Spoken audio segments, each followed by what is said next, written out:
feeling smart. You don't understand, just feeling absorbed. I have this shit right now, it's tradition. It is though. I'm feeling smart today. I'm gonna get a 40. I'm not eating. Leo, I stayed up until 4 years studying. All right, game character, if I can have your attention. I had some very confused people in my first hour, and I'm not implying this is you at all, but in case you're one of those confused people, the differential rate law is found from data like this. So I'm speaking of your beneficial assignment tomorrow. Integrated rate law, if you remember, you're given concentration versus time data of the reactant. There will only be one reactant for integrated rate law, and you have to make the 3 graphs. For differential rate law, you have this kind of data. This is what it will look like tomorrow, and I'll ask you things like, what is the rate law for this reaction? What's the order of the 2 reactants? What's the K value? If I leave one of these values blank, can you solve for it? And you'll be able to, yes. How many questions are going to be on the 2 to 3 questions. And will each question have one part or multiple parts? There will be 2 to 3 total questions on it. Okay? So yeah, multiple part or whatever, there will be 2 to 3. Is it 8 points? It'll be, no, they're always 6 points. 6 points. So either each question is worth 3 points out and each question is worth 2. Something like that, 6 points total. 2 to 3 questions. Yeah. Okay, so anything else about tomorrow? I have actually a pretty short lesson for you today. No, I'm not sure, but I think so. I didn't hear yes on Friday. So there is a, I wanted to stop here, even though we had some time on Friday, could have at least started this, but everything that we did last week in this chapter so far was to find the rate law. The last week was 100% rate law week. Even at the very end of the week, we talked about mechanism, but mechanism is related so closely to rate law. You use the mechanism to find a rate law or vice versa.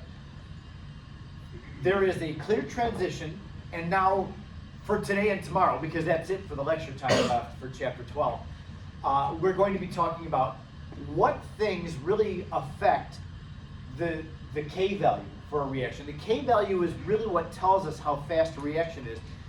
What affects the K value? What factors go into to the K value for a reaction? Every rate law, whether it's integrated or differential, has K as part of it. For the integrated rate law, the K is the slope of the straight line, whichever one is the most straight.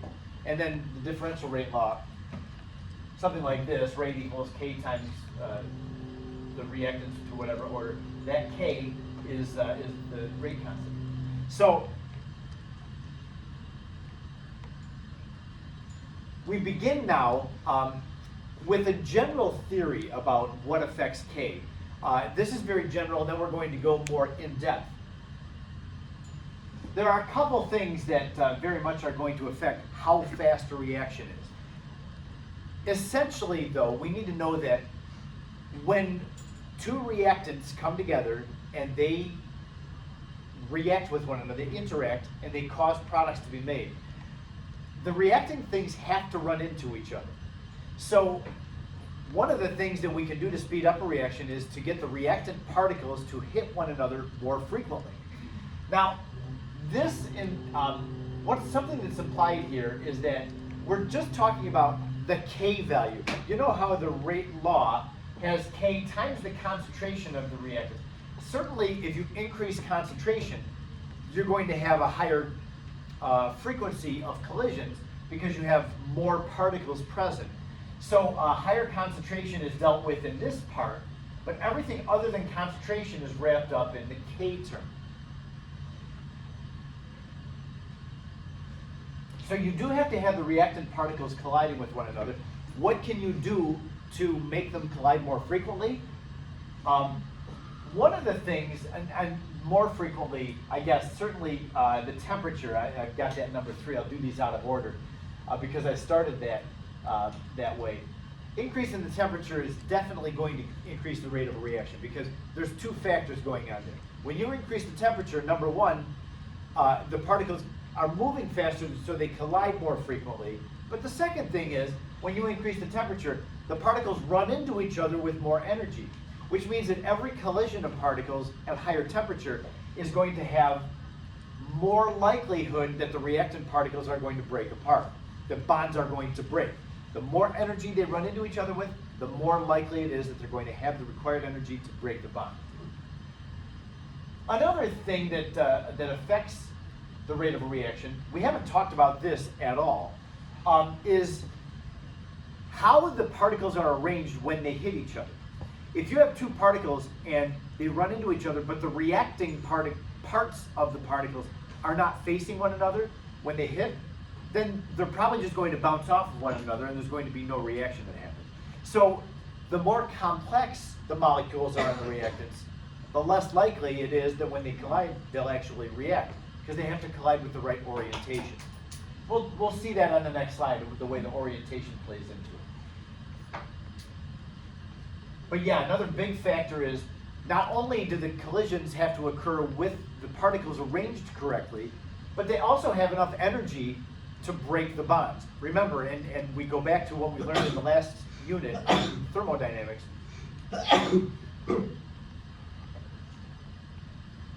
The breaking of bonds is always endothermic.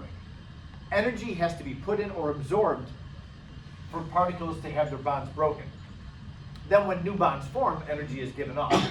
So yeah, the collisions must have enough energy to break the bond. Now, breaking the bonds, there's a name for that amount of energy. We call it the activation energy. Activation energy is the total amount of energy required to break the reactant bonds in order for a rearrangement to happen.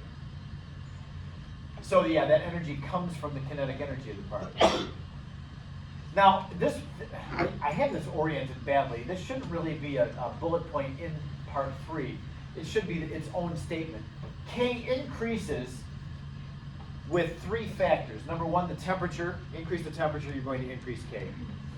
At the presence of a catalyst, we're going to talk about catalysts. Actually, that's our lesson for tomorrow, is just on the behavior of catalysts and the way they work. Also, if you have a solid reactant, the surface area of a solid is going to affect the rate of a reaction. If you have a solid reactant, the best example I can think of right off the top of my head is if you want salt to dissolve in water. Just plain old dissolving salt in water. It's not really a reaction, it's more physical change. But think of that as a reaction. If you have 100 grams of salt and it's just one big chunk of a salt that weighs 100 grams, put that into water. That's going to take a long time for that 100-gram single chunk of salt to dissolve. And the reason for that is because it's only the surface particles on that chunk of salt that are exposed to the water. So the inside particles are totally free of the possibility of reacting until the solid dissolves down to expose those to the water. If you take that 100-gram chunk of salt and you grind it up into smaller pieces, that's going to make more area that's available in contact with the water at the same time. You'll get the salt to dissolve way faster if you grind that big chunk down into smaller chunks. You still have 100 grams of it, but now the 100 grams are broken up into smaller chunks. More of the surface is available to interact with the water, and that goes faster. So the surface area definitely makes a difference in the K value.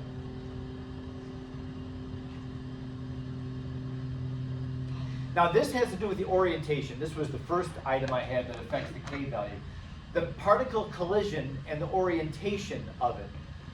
If we have, and I think this graphic describes the term that we use for the orientation is called the steric factor. I don't really know where the term steric came from, and that was the name of a person or what that came up with this component of collision theory. But imagine you have two particles, a blue particle and a green particle, and you can see that the blue and the green do fit together well.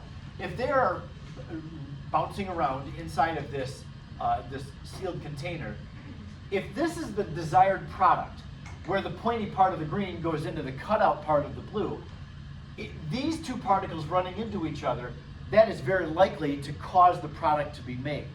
because the particles are arranged properly, and they'll just move together, and the green part will fit into the blue. If these two particles are going to run into one another, they're just going to bounce off of one another, and there's going to be no reaction that happens because the particles are not oriented properly. You need the pointy part of the green facing the cutout part of the blue. So like if these particles run into each other like this, there's no product made. That's just going to have a bounce off effect, and they're not going to react. So again, depending on how complex your reactant particles are, they may just hit one another, and even if they have a lot of energy when they hit one another, if it's not the reacting parts of the molecules that are hitting one another, they'll just bounce off and there'll be no reaction. So the orientation of the collision does matter, and that's going to be one of the factors. Normally we look at like what percentage or fraction of the collisions actually have the right orientation. The closer that fraction is to 1, the faster the reaction will be. So that's something we call the steric factor. It has to do with the orientation of collisions. Another thing that we use to describe, now this is getting us into the energy of the collisions. This is a graphic that we use frequently to describe what's going on with the energy of a reaction. I actually had shown you a graphic of this. This is slide number 34. I'll take you all the way back to slide number 2 in this unit.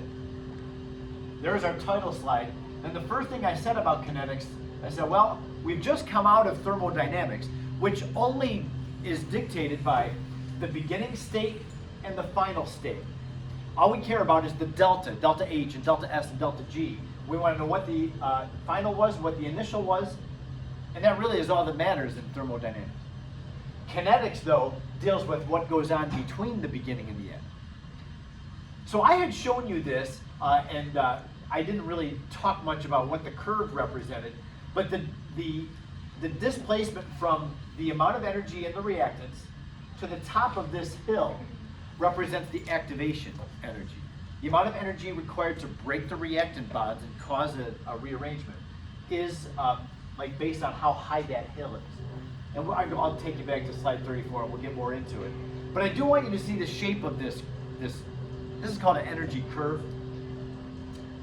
It looks like the reactants had a certain amount of energy. Then the products contain more energy than the reactants had. This would be an example of an endothermic reaction, where the reaction overall has taken in energy and the products wind up with more energy in them than the reactants had.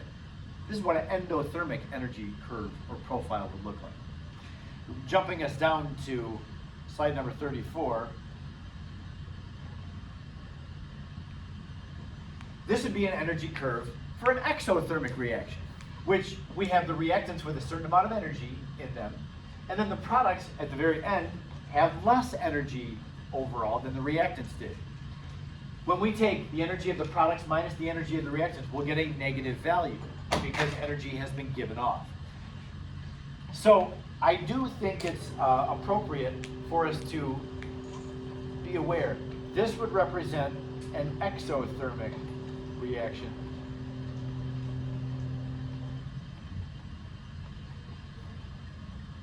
And I'll just make a contrasting graph down below.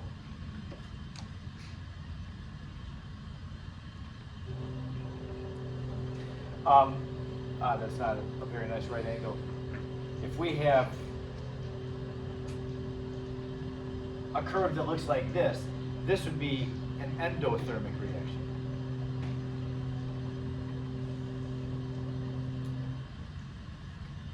So be aware of that. Yeah, if you end up with the reactants having more energy than the products had, that's an endothermic reaction. So I had defined this before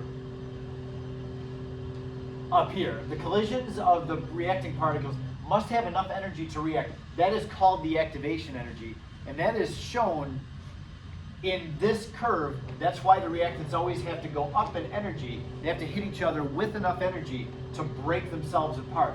So the activation energy is the difference in energy from the reactants up to the top of this hill. The higher the hill is, the more energy the reactants need. That would cause a slower reaction because you'll have not as many collisions having enough energy. So more of your collisions are just going to bounce off of one another and not actually break any bonds. So at the top of this hill, you no longer have any reactants. You now have the reactants broken apart, and we call that a transition state. No new bonds have been made yet, so it's just the reactants have broken apart. When new bonds are made, we have products. Before any bonds are broken, we have reactants. But in between those two, we just call that a transition state. It's no longer reactants at that point. So one other thing I'm going to write on here, and this is important for us to see, remember that when bonds are breaking, energy is taken in. That's why the curve goes up. And then once all the bonds that need to break are broken, new bonds form and energy is released. This is a very common graphic used to describe energy of reactions. I can't remember, I think there's a graphic like this in the homework exercises in the book. I know for sure there's questions that involve this kind of a curve in the practice test. And I wouldn't be at all surprised if the actual test has a graphic like that. So be familiar with that. And yeah, you can see that reactants up to the top of the hill is the activation energy. The difference between reactants and products is what the delta H is defined.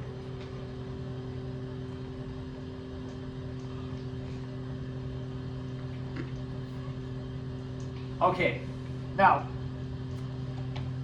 this is a relationship that was devised or derived by a Swedish guy named Svante Arrhenius. It was right about the time of the American Civil War, the 1860s. You know, America had all the problems that it had trying to figure out who it was as a nation. And over in Sweden, Arrhenius is just banging out some serious chemistry. He was a brilliant chemist. Arrhenius came up with the first definition of what acids and bases are. We had talked about that back in chapter 4. And he was also at work trying to figure out some things about kinetics. And he came up with this amazing relationship saying that K has 5 different things that affect it. Well, I should say just 4 different variables. The R is nothing. R is a part of the calculation of K, but since R is a constant, it doesn't really affect K. It's just part of the calculation of it, because R is not a variable. But there are 4 different factors that that will affect the K value for a reaction. Remember, K is the rate constant. The bigger the K is, the faster the reaction. Essentially, K tells us how fast a reaction is. So what affects how fast a reaction is? Well, the formula is K equals Z times P times E. Now the E is not a variable, it's a number. The number E, 2.71 something, that is the inverse of function of the natural log. So it's e to the power negative EA over RT. So I have those variables defined down below here. The Z term really is has to do with like how frequently the particles are colliding with one another, the frequency of collisions. And then the P term, as you see, that's our steric factor. What fraction of the collisions have the right orientation? So Z will go down, P will go down, the fraction of collisions with the right orientation. That will go down the more complex the reactants are. Frequency of collisions is going to have to do with how ground down solid reactants are. This is more like surface area of solid. Then we get to e to the power of these things, e to the EA power. EA is the symbol that we use for the activation energy. And then R is the ideal, not the ideal gas constant, but the thermodynamic constant, 8.31. And then the temperature is, T is the temperature. Now I want to make sure that we understand what these variables have to do with K.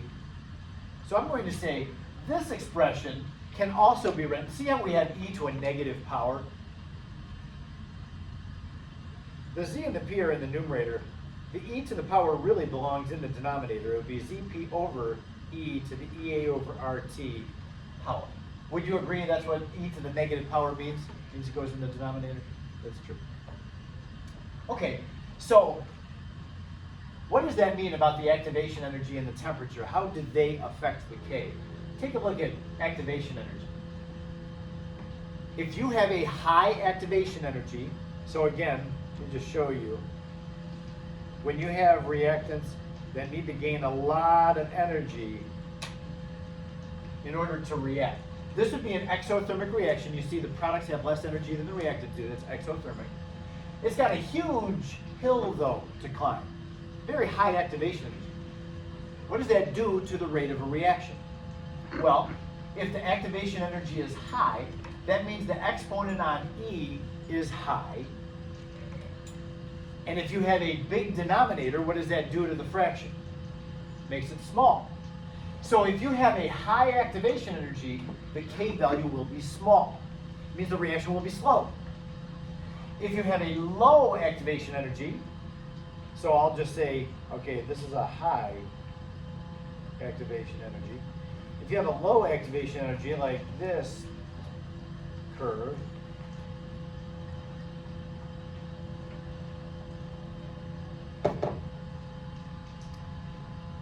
this is a lot lower than that is. What that means is more of the collisions are actually going to have the necessary amount of energy to break the reactants apart.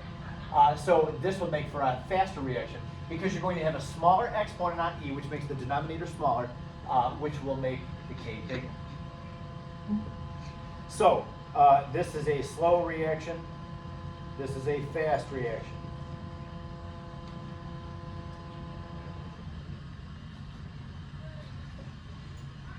Oh, the sounds in the room.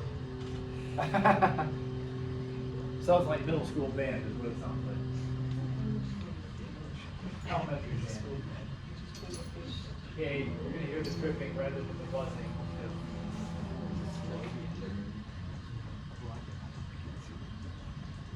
Okay. So this is what I mean when I say that the activation energy is inversely related to K. I don't want you to just see that and memorize it. I want you to have a sense of why that is. The same thing with the temperature. The temperature analysis is really kind of funny because you see where the temperature is. Temperature is in the denominator of the power on E, which is in the denominator. So, are you kidding me?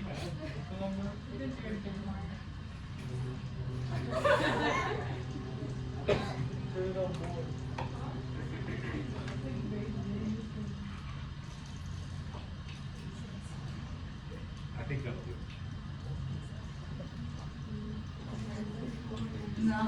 What does the temperature do to the K value? Higher temperature, you would assume a faster reaction.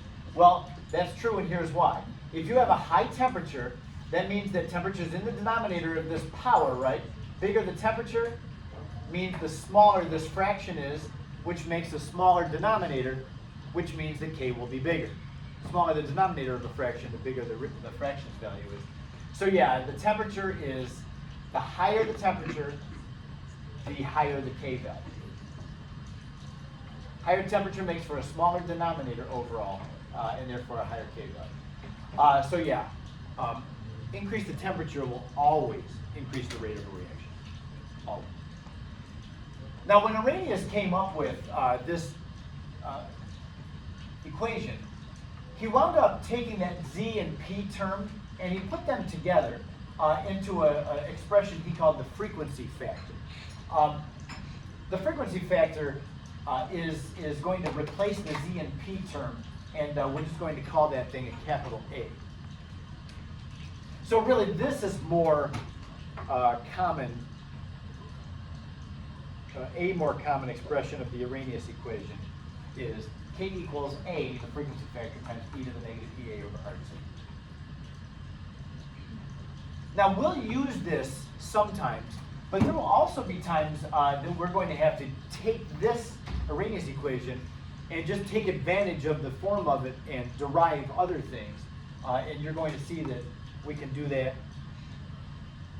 even today.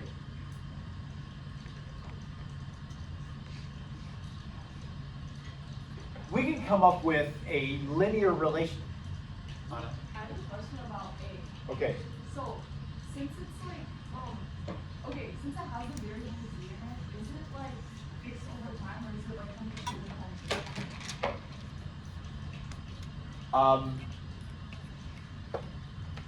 The frequency factor really measures the nature of the reactants. And it is not temperature dependent, and it's because we don't want the temperature to be affecting anything except for K. So the temperature is going to just stand alone. Temperature does not affect the activation energy. Of course, it doesn't affect R because that's a constant. So we can't have the temperature affecting the Z or P. So when I say frequency of collisions, that is more of a function of like the surface area of solids. How accessible are the reactants to one another? Without taking into account how fast are they moving, which will alter the frequency of collisions. It's just about the nature of the reactants, like the surface area, the accessibility of the reactants to one another. I had to struggle with that for a long time myself, because I always think, when you see the term frequency, you think, oh, higher temperature means more frequent collisions, but that is taken out of the Z and the P term. They're not temperature dependent, yeah. So if it's a matter of accessibility, would it not be pretty closely correlated to P? What do you mean by it? Would it not be closely related? Z, would Z not be closely correlated to P? Because P is about the orientation and Z is accessibility. Right. The P really has to do with the steric factor. How complex are the reactant particles? And this is how accessible are they to one another when they're moving around. How accessible they are to one another, like the surface area. And then how complex are the molecules, that's what dictates the P term.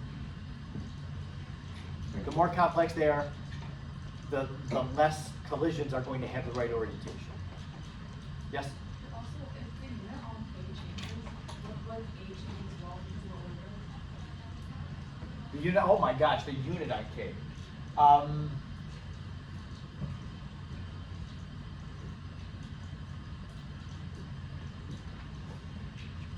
What a fascinating question. The unit on K, e to a power is going to have no unit. The P term has no unit because it's a fraction. It's just literally a fraction, it has no unit. So the only thing that does have a unit in this whole expression is the Z, which frequency is 1 over time. So this really does imply K with a first order reaction. Does that mean, so I've never actually encountered that question, so thank you, Anna, for bringing that up. Does that mean that this Arrhenius equation is only valid for a first order reaction? Just say yes. It may be, maybe. Yeah, I'm intrigued by that.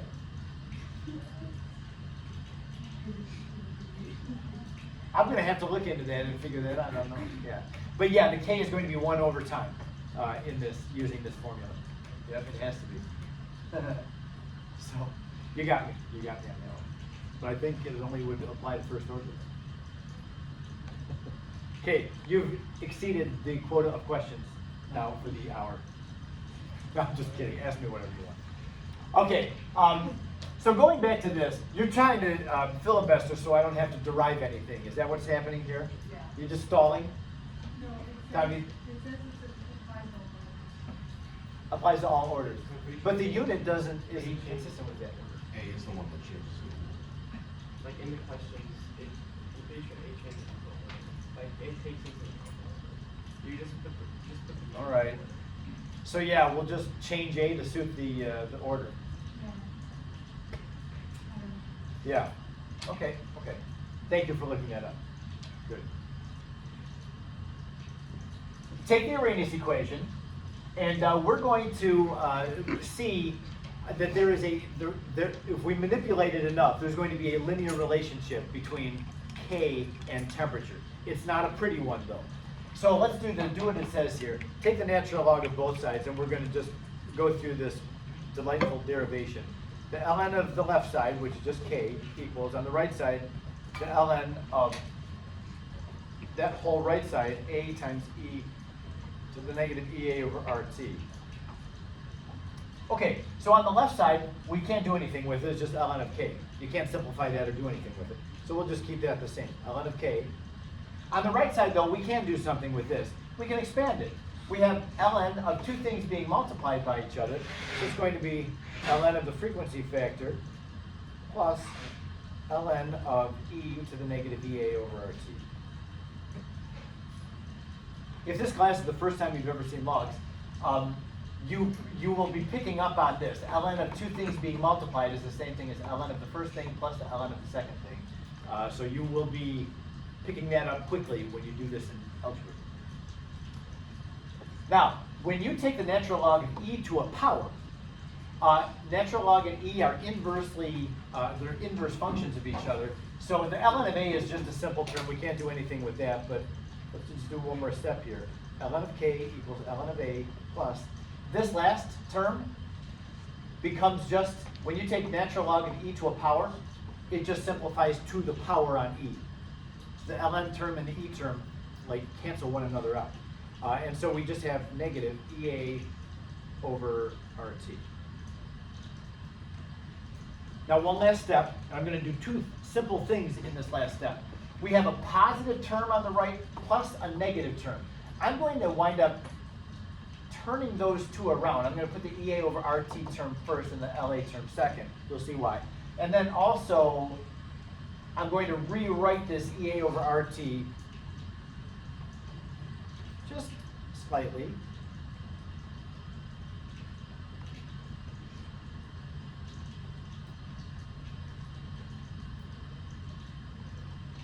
To this. So from the second to last line to the last line, once again I just switch those so the ln of a comes last, not first. And then this ea over rt, I've just made ea over r times 1 over t. It's the same thing mathematically. If I do it, sorry. Now of course I'm not going to ask you to derive this. But what this gives us, turns out that the only variables here would be the temperature and the k term. A is going to be a constant for a reaction. The A is not going to be temperature dependent. I already mentioned that. The Z and the P term that A has combined are not temperature dependent. And then the activation energy is not temperature dependent either.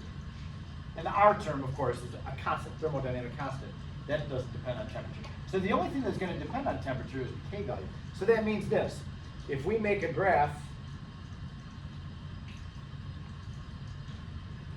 and we graph, let's see, on the x-axis, you've seen graphs like this before too, this is awful.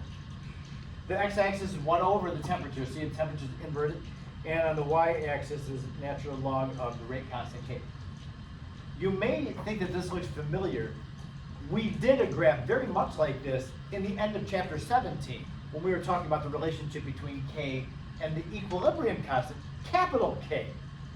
It has a similar graph to it. But this is not exactly the same. The graph for this one is always going to have a negative slope, in which the slope of this line is equal to negative EA over R. Now the activation energy is always a positive value. The R is positive 8.31. So a negative term of EA over R is always going to give us a negative slope. Because you got that negative sign out in front of it, that negative sign right there. Makes the slope negative every time. The y-intercept is the natural log of A. So you can determine, if you have a graph of the inverse of temperature versus natural log of K, you can determine the activation energy of the reaction and the frequency factor.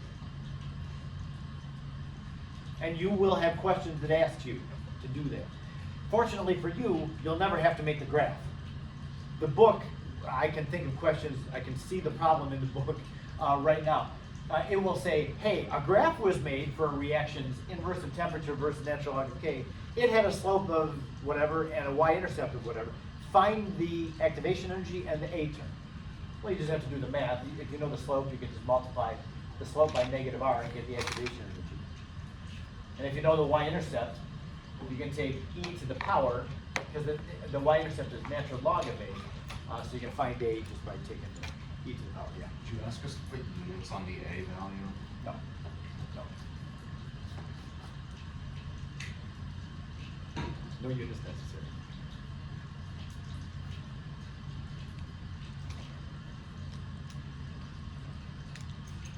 I think this is the last thing.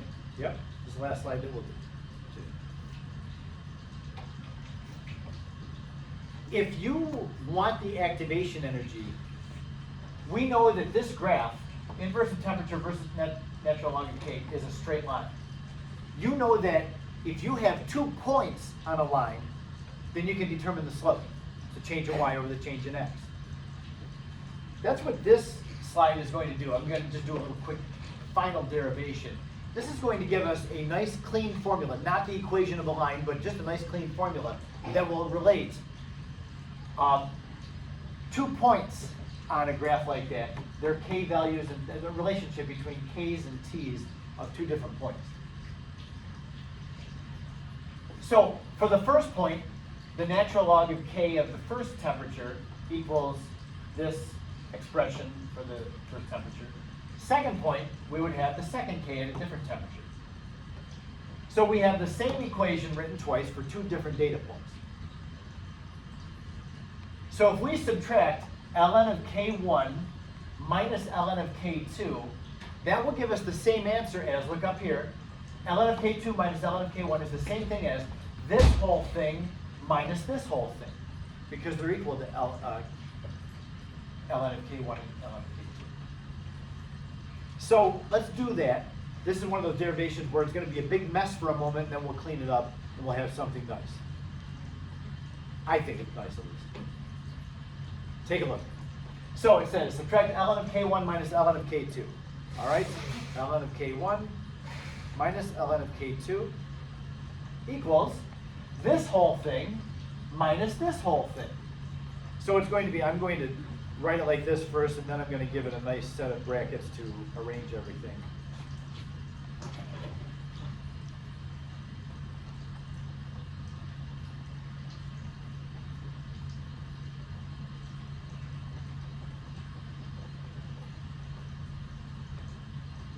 Okay, and then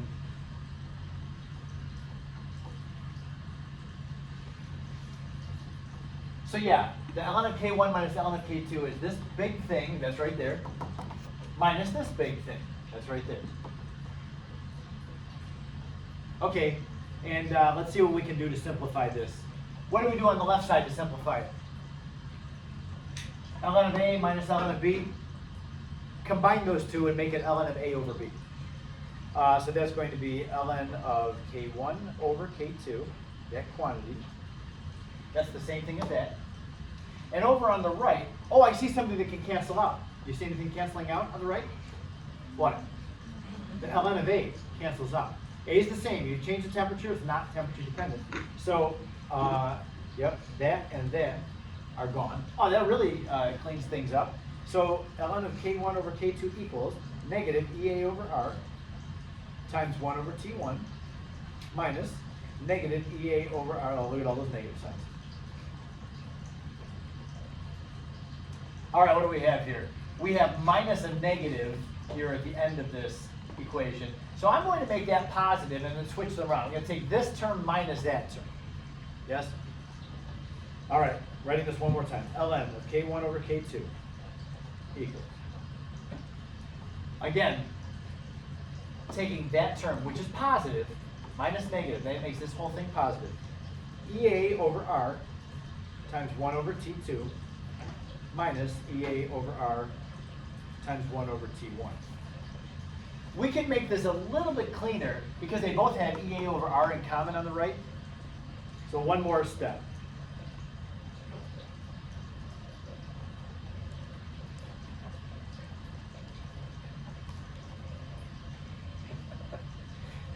I'm just laughing at the running water.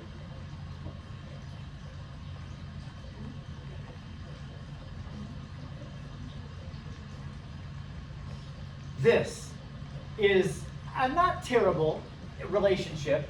If you change the temperature, the K's will change. And if you know two temperatures and the two different K values at those temperatures, then you can determine the activation energy for a reaction. Go ahead. Yeah, with the equation with the Arrhenius equation, only do that with the gases because of the ideal constant, ideal gas constant. R is also known as the thermodynamic constant.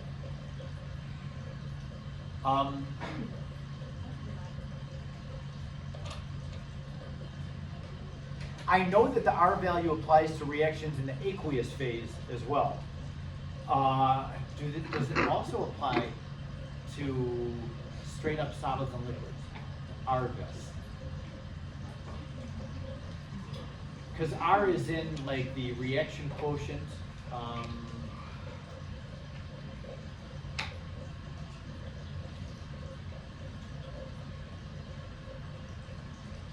I don't know that we're limited to gas. What do you think? It can be used. Yeah, so yes, it's only 8.31 because that involves joules. So yeah, it can be used for any physical state. As an ideal gas constant, obviously only for gases, but for as a thermodynamic constant, whatever the reaction is, it's going to create. Yeah. I think Arrhenius probably came up with that too. 2 days from now, on Wednesday, we're going to do a really cool reaction. It's called the clock reaction. Clock reaction, you mix two clear solutions together, and the product, the flask resulting from the mixing of those two solutions will be clear, but you'll have to stir it and watch it. After a certain number of seconds, the solution goes dark. And it's very cool. It's like a delayed reaction. It's like, okay, nothing happened. So just swirl, swirl, swirl. And then boom, it turns dark on. And it's pretty cool. And you have to time how long it takes for the reaction. We're going to run that reaction, varying the concentrations of the reactants, and we're going to see if we can find the differential rate law for that. We've already done a lab where we found the integrated rate law, which I'm hoping to have done grading today. I'm hoping. But this week, we're going to see if we can do an experiment varying the concentrations of the reactants and see if we can find a differential rate law. One of the trials of the experiment, we're going to put the reactants into a warm water bath, and we're going to let them warm up. Then we'll run the reaction, and we'll see that it goes faster. It takes less time for the color to change when the reactants are warmer. And that's because of what we were talking about today, more frequent collisions and the whole thing. We will have two different K values for the reaction at two different temperatures, so we'll be able to use that to determine the activation energy for a reaction. And it's fun for me to grade because every year, I've done this many years, if you're careful, you will get the same activation energy as everybody else. So yeah, you can get a pretty accurate activation energy for a reaction with careful measurements.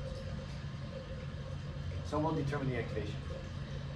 All right, I have one thing left in the chapter, and that's about catalysts. We'll talk about that tomorrow. It's going to take me a few minutes to walk through what's happening in the lab. We'll do that tomorrow too. Then we'll do the experiment on Wednesday. We're good? All right, we're done. Oh man, how come that took so long?